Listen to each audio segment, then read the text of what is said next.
Hello students, now we are going to start the fourth lecture of our chapter, that is improvement in food resources. In this lecture we are going to study about crop protection management. Now what is crop protection management? It includes eradication of unwanted organisms. Crop protection management, it includes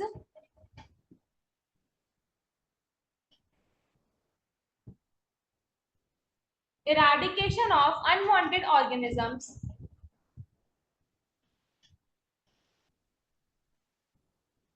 eradication of unwanted organisms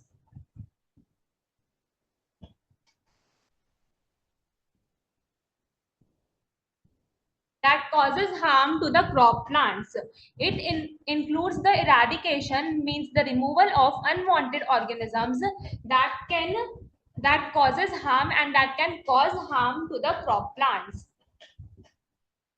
That causes harm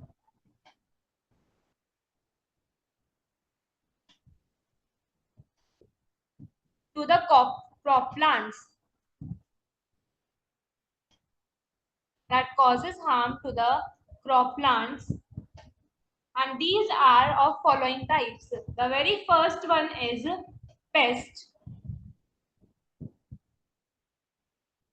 The very first one is pest, and these are the organisms.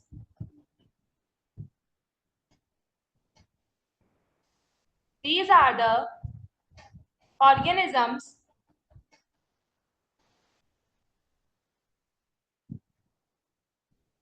like insects,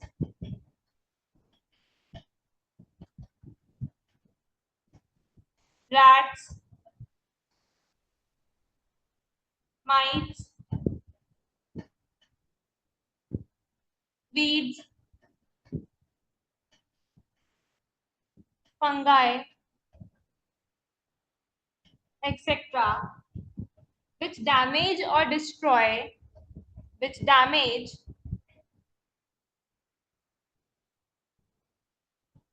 or destroy, which damage or destroy cultivated plants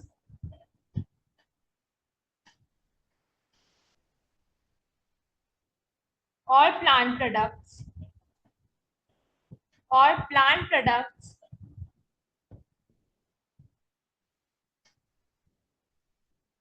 It can damage and destroy cultivated plants and plant products and can even make them unfit and can even make them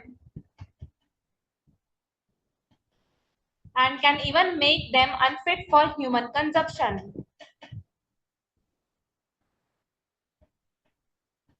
Unfit for human consumption.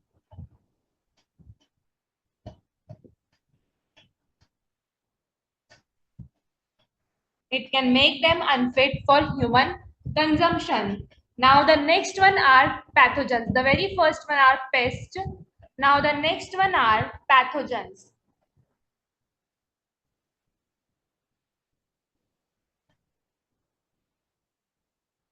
Now pathogens are the disease causing organisms. These are the disease causing organisms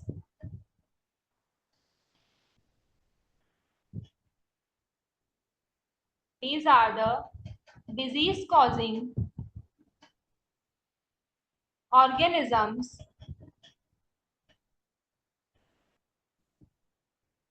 and include bacteria, virus, and they include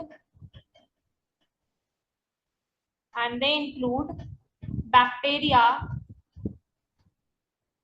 virus, fungi, etc. Now the third one are weeds. The third are weeds, and these are mostly responsible for crop destroyment. That's why we need to protect the crop from weeds.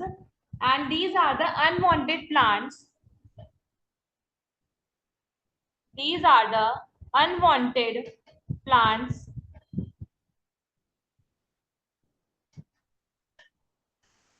that grow and live at the expense that grow and live at the expense of main crop, that grow at the expense that on the soil and with the water of the main crops, at the expense of main crop, that grow and live on the expense of main crop. Now these are the three types of harmful materials that can cause the harm to the crop plants, and that's why we need to eradicate them. Now the next topic that we are going to study about is what are the effective methods to control pests. Now the very first effective method to control pests are pesticides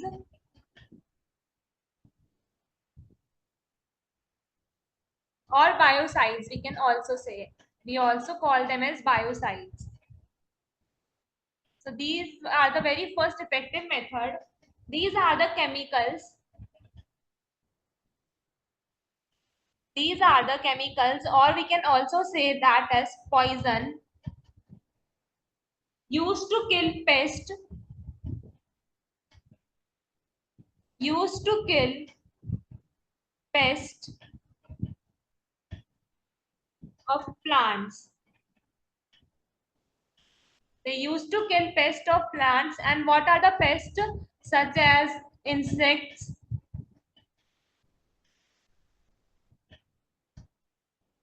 fungi, weeds, mites and rats, etc. Now, there are the following types of mites, etc. And now there are the following types of pesticides. Now we are going to talk about them a little bit. The very first one is fungicide,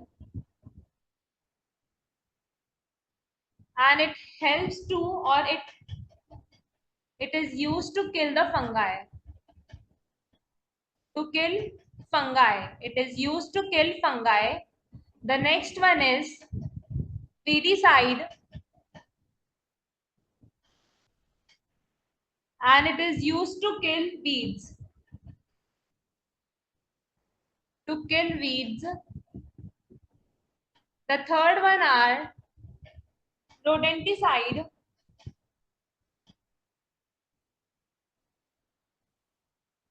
and they are used to kill rodents. To kill rodents. And what are the rodents? Rodents are cats, and rodents are moles and rats. And the last one are nematicide.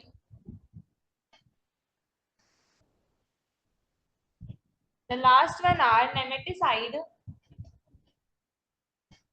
and they are used to kill nematodes. To kill nematodes.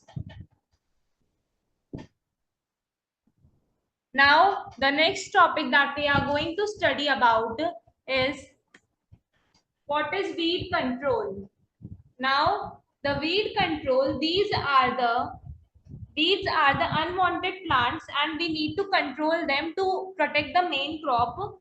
So these are the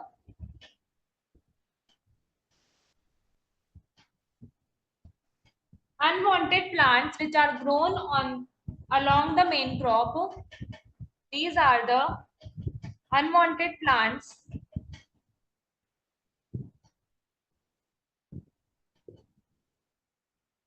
which are grown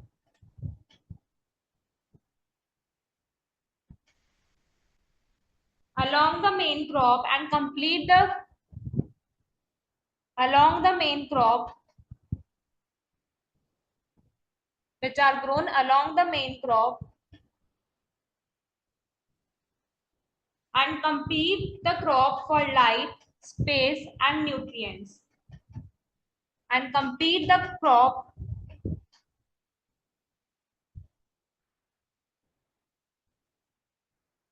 Compete for light, space, and nutrients. And the examples of weeds are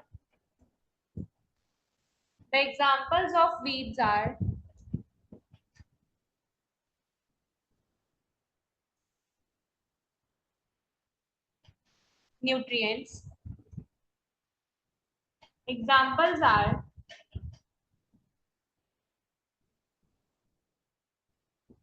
xanthium.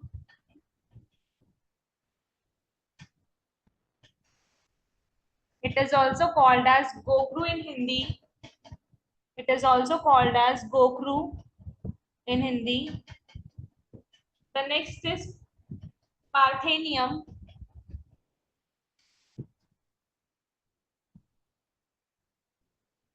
And it is also called as gajar ghas in Hindi. It is also called as gajar ghas in Hindi. So these are the examples of weeds. And now, how can we control them? There are mainly three methods. The very first one and the very first method is mechanical method. The very first one is mechanical method. And in mechanical method, it is done by removing weeds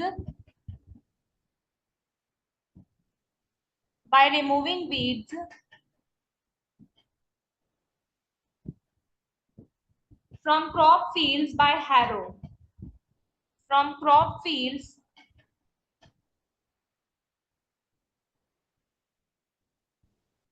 by harrow. Interculture. It is done by removing weeds from crop fields by any of the mechanical tools, by harrow, by interculture, burning, and flooding. Burning and flooding. You often have seen that most of the fields are burned due to it has a lot of weeds. So those fields were burned in the course of time. Now, the second method is chemical methods. The second one is chemical methods. And chemical methods, it can be done by using chemicals. By using chemicals. And these chemicals are known as herbicides or weedicides. Called herbicides or weedicides. And the example of herbicides and weedicides are the very first example is 2,4 dinitrofen, and the next example is atrazine.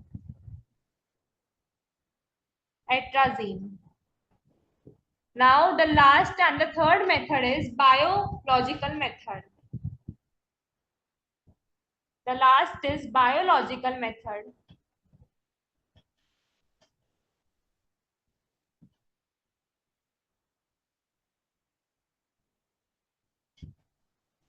Biological method. And in biological method, we can employ living organisms to destroy weeds. We can employ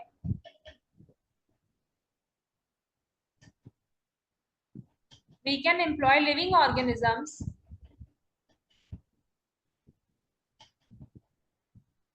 organisms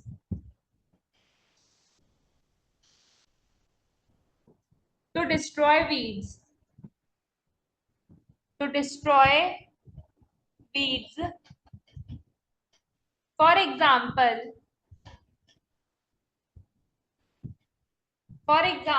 herbivores were feed on aquatic weeds. Herbivores fish, herbivores fish were feed on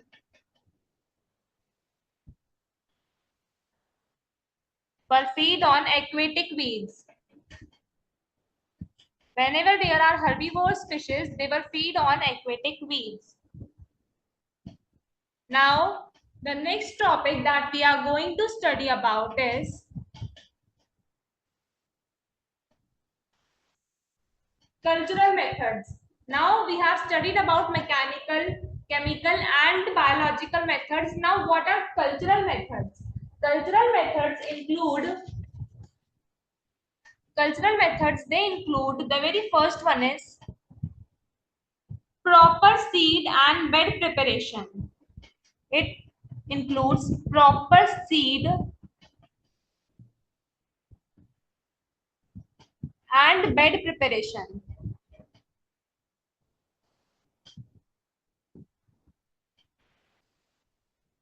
The next one is intercropping. Intercropping can be done to prevent the weeds. The third one is mixed cropping.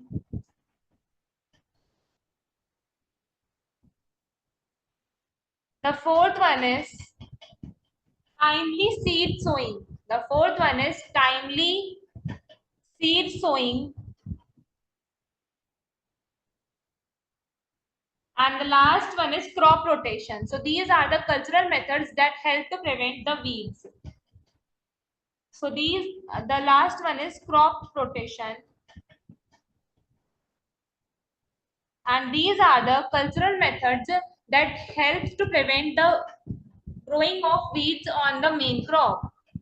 Now, the next topic that we are going to study about is storage of grains. Now, we have produced the grains and we have produced the crop. Now, how can we store the grains? We are going to study about that. The very first one is food grains in our country are lost because our storage techniques are not that efficient. So, food grains in our country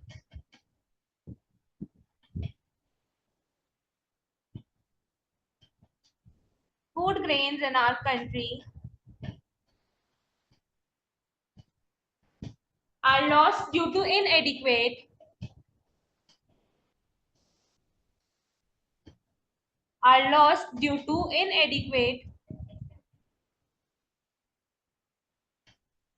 and improper and improper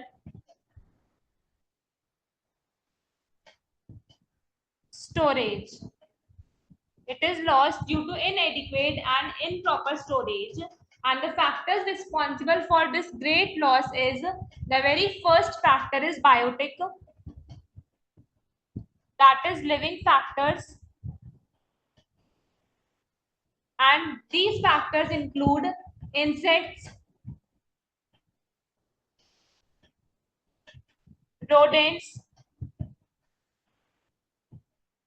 birds, mites, etc. So these are the living organisms that can destroy the grains. And the and how can we store the grains according to that is that insects pest damage insects pest damage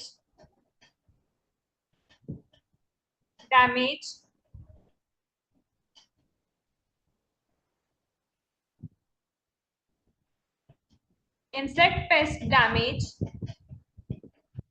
harm the plants in following ways. They damage the plants in the following ways. Now the very first way is that they cut root, stem and leaves. They cut fruit, stem, and leaves. The next one is that they suck the cell sap. They suck the cell sap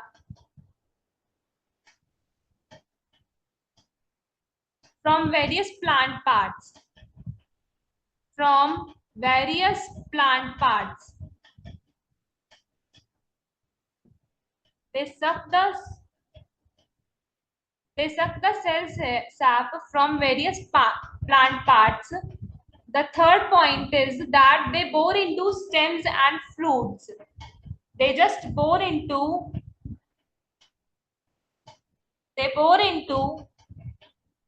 stems and fruits. Stems and fruits. And the last one is that they eat stored grains. Birds can eat the stored grains also, and rodents also. So they eat the stored grains. They eat stored grains. Now the next topic that we are going to look at is storage of grains, but here we are going to look at the abiotic factors, we can also say that as non-living factors.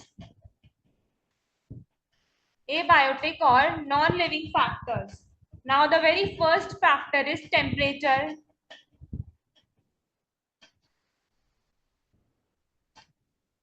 moisture, humidity. These are the very main factors that we have to store grains very in a basic manner.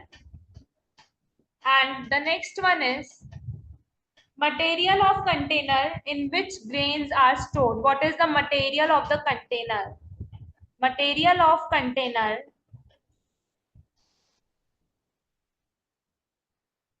in which grains are stored. Materials of container in which grains are stored.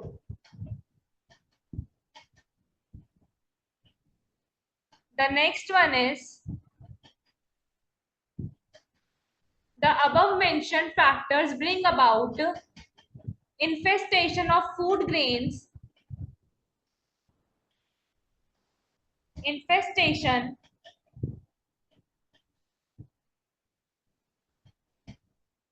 of food grains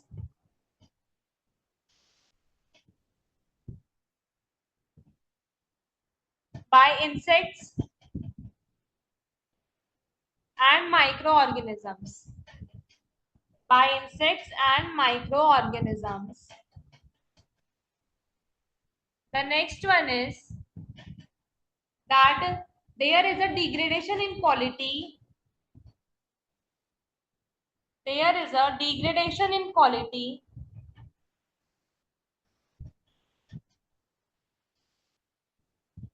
The next one is that there is a loss in weight because they were eaten by the insects, so there is a loss in weight of the grains. The next is poor germination or potential of grains. Poor germination potential. Poor germination potential of grains.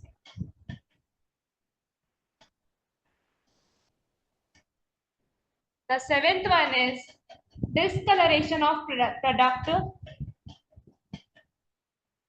Discoloration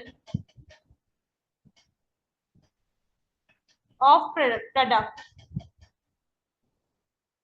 I hope this is clear to all of you that how can we store the grains and why the storage of grains is that important. Now the next topic that we are going to study about is animal husbandry. Now what is animal husbandry? We have studied about what are crops and how can we do the crop production. Now, as much as crops are important for the for our country, so that animal husbandry is as much as crops are important, so that animal husbandry is. Now, animal husbandry is the science which deals with the it is the science which deals with the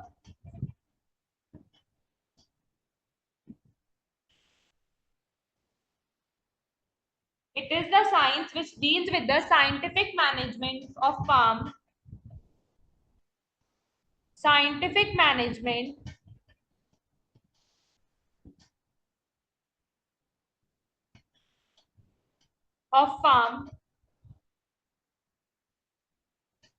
It is the science that deals with the scientific management of farm animals,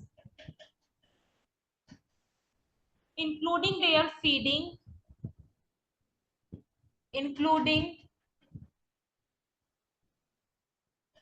their feeding,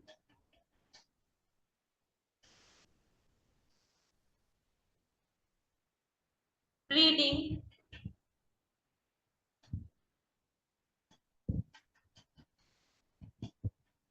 feeding and heeding, feeding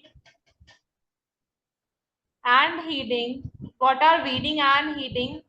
So weeding and heeding are the disease control.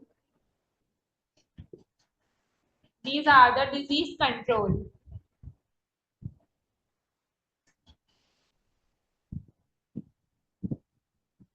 And this procedure and this scientific management is called as animal husbandry. And this is called as animal husbandry. This is called as animal husbandry. There are four main practices. There are four main practices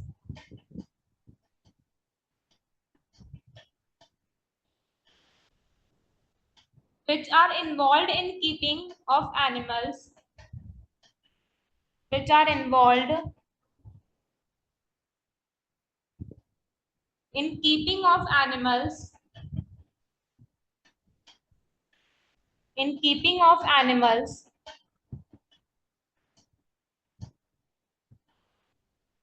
or animal husbandry, or animal husbandry. Now, the next topic that we are going to discuss about is what is breeding and feeding. So breeding, first we are going to discuss about breeding.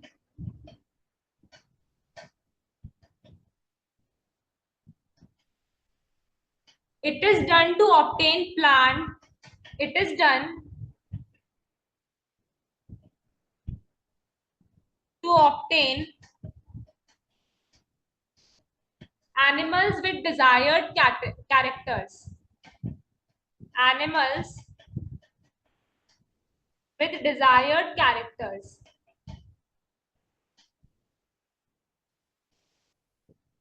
With desired characters.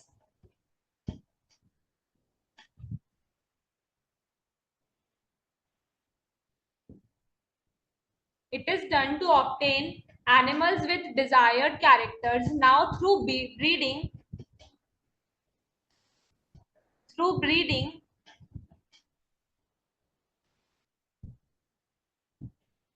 we can develop high milk, we can develop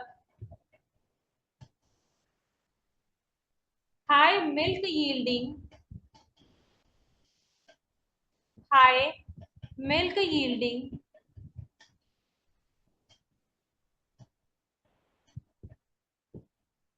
and high meat yielding cattle and high meat yielding cattle. We can get high milk and high meat yielding cattle.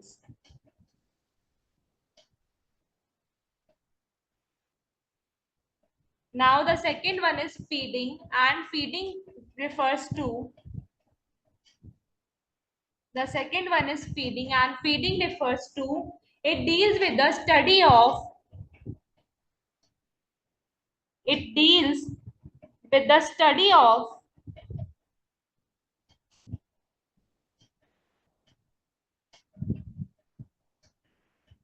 proper food.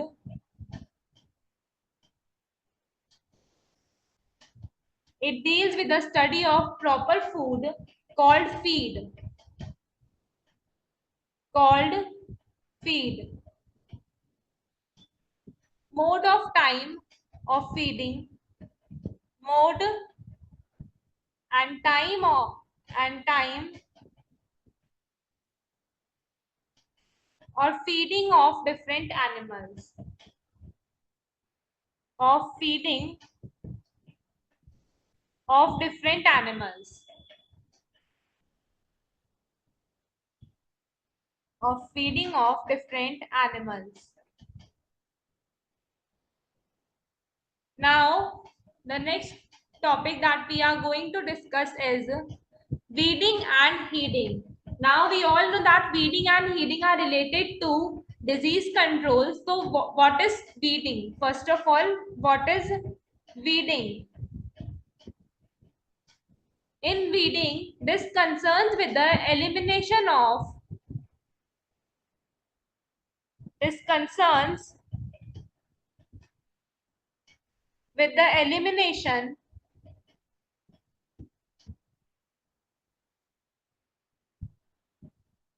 this concerns with the elimination of uneconomical animals. With the elimination of uneconomical animals.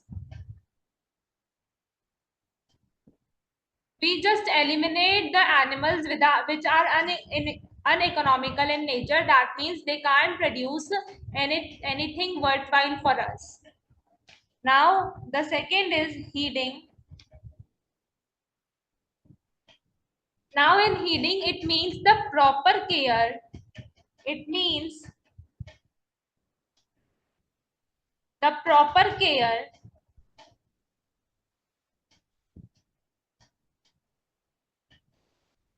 It means the proper care and management of animals. And management of animals.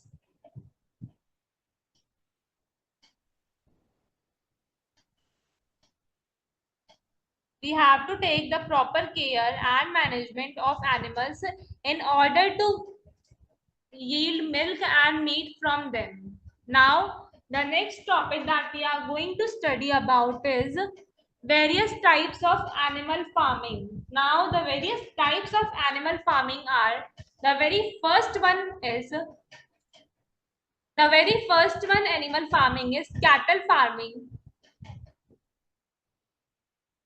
The very first one is cattle farming.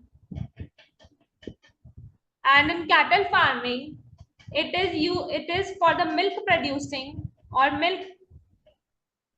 These involve the milk producing or milk producing animals or milk producing animals. It involves milk and milk producing animals. Now the second farming is poultry farming.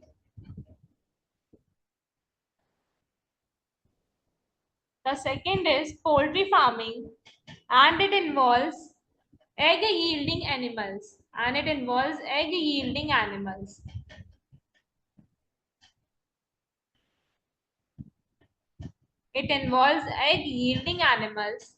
The third one are fish farming.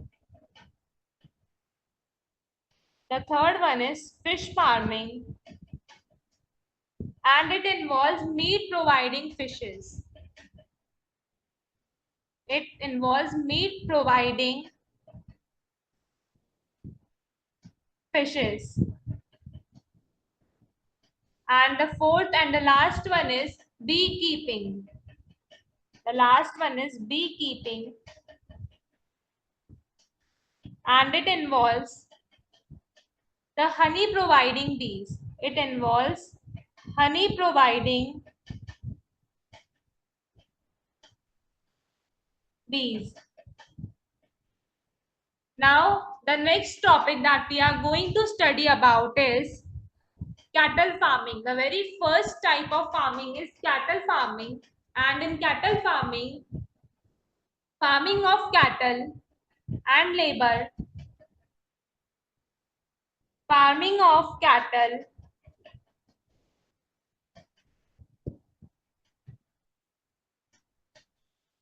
for milk and labor, for milk and labor is called as cattle farming. Is called cattle farming.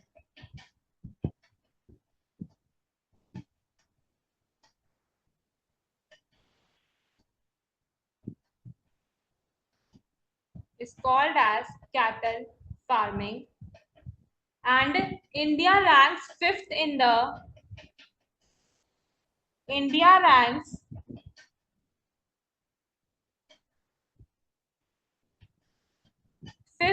world. India ranks fifth in the world in its population of cattle, in its population of cattle and buffaloes. Population of cattle and buffaloes.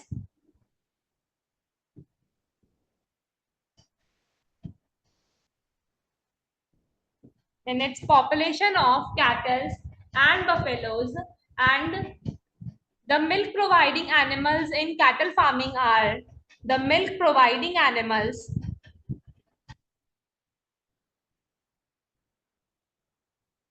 The milk providing animals in cattle farming are cows. We all know cows provides milk, buffaloes, and the other ones are goats, and also camels also provide milk, and it is very healthy for our health. So milk is also very healthy. Now, the next topic that we are going to study about is breeds of cow. Now, what are the breeds of cow? Cows are a good source of milk for food. Cows are a good source of milk.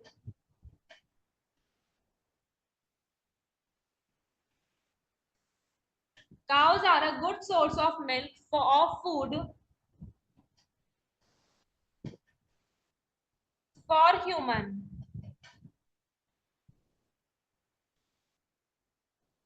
And bullocks helps in farming, and bullocks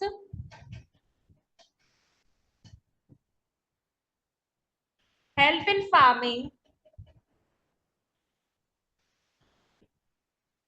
The bullocks help in farming and transport purposes in the villages. Transport purposes based upon the milk production and other utility. They are defined as breeds of cow based on the production, based on the production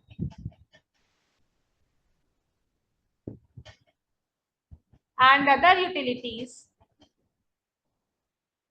and other utilities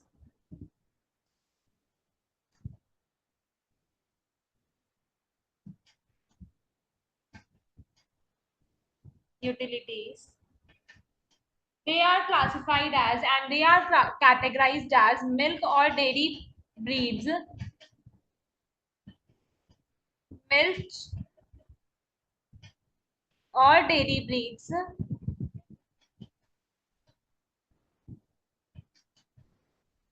and these are categorized as the ape one is indigenous breeds. These are categorized as indigenous breeds. The next one is exotic breeds. The next one is exotic breeds. And the last one is crossbreeds.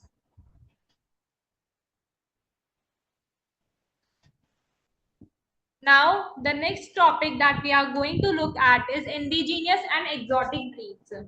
Now, what are indigenous and exotic breeds? In indigenous, these are the Indian breeds. Indigenous involves Indian breeds. These are the Indian breeds,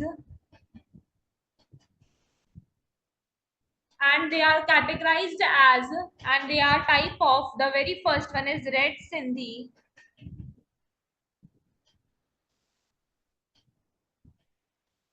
The next one is Sahiwal,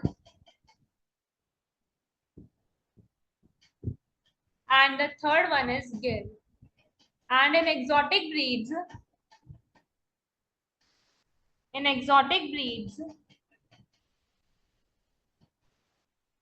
they are the foreign breeds of cows. They are the foreign breeds of cows, and they have been introduced in our country. The selected breeds are, there are mainly three selected breeds. The very first one is Jersey. They belong to England. They belong to England. The second one are Holstein Friesian. Holstein Friesian.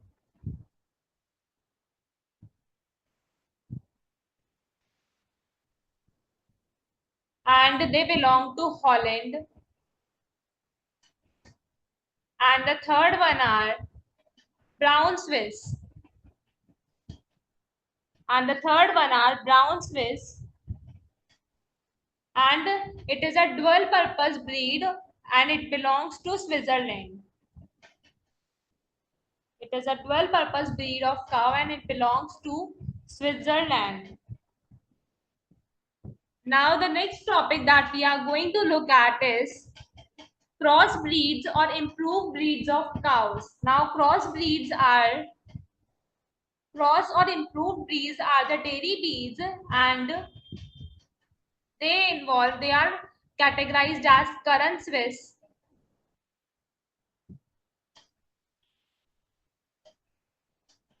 and this is a crossbreed of brown Swiss, and this is a crossbreed of brown Swiss and Sahiwal, and the next is current fries, and it is a crossbreed of Holstein Friesian, and it is a crossbreed, and it is a crossbreed of Holstein Friesian, Friesian, and and Tharparkar from India.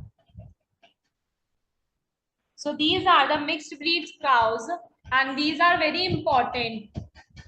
Now the next topic. Now with this, we are going to end the lecture here only, and thank you everyone.